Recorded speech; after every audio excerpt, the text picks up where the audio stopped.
মই অসমৰ শিক্ষা মন্ত্ৰী হিচাপে মই সকলো ছাত্ৰ ছাত্ৰী অভিভাৱকক মই জনাব বিচাৰোঁ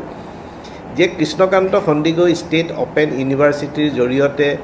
যি চাৰ্টিফিকেট ডিপ্ল'মা আৰু ডিগ্ৰী প্ৰদান কৰা হয়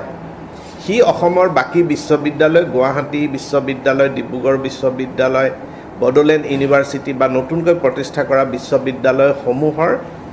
ডিগ্ৰী বা ডিপ্ল'মাৰ সমকক্ষ যিকোনো নিযুক্তি প্ৰক্ৰিয়া হওক বা আন সা সুবিধাৰ ক্ষেত্ৰত আমি এই অপেন ইউনিভাৰ্চিটিৰ পৰা পাছ কৰা যিসকল ছাত্ৰ ছাত্ৰী আছে যিসকল ডিগ্ৰীধাৰী তেওঁলোকক আমি সমান মান্যতা প্ৰদান কৰোঁ এনেকুৱা কোনো কথা নাই যে অপেন ইউনিভাৰ্চিটিৰ চাৰ্টিফিকেটখন সকলো জেগাত স্বীকৃতি নাপায় বুলি কোনো ধৰণৰ কথা নাই সেইটো ৰাষ্ট্ৰজুৰি ভাৰত চৰকাৰৰ নীতি আৰু বৰ্তমান গোটেই পৃথিৱীব্যাপীয়ে এই অপেন এণ্ড ডিষ্টেন্স লাৰ্ণিং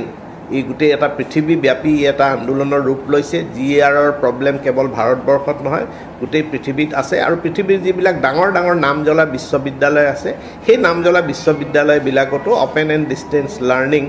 ব্যৱস্থা আছে আৰু তাৰ সুবিধা সকলোৱে লৈ আছে আনকি ভাৰতত থাকিও কোনোবা মানুহে ইংলেণ্ডৰ ইউৰোপৰ বিশ্ববিদ্যালয়ৰ পৰাও ডিগ্ৰী লাভ কৰিছে গতিকে অপেন ইউনিভাৰ্চিটিৰ সুযোগ সুবিধাটো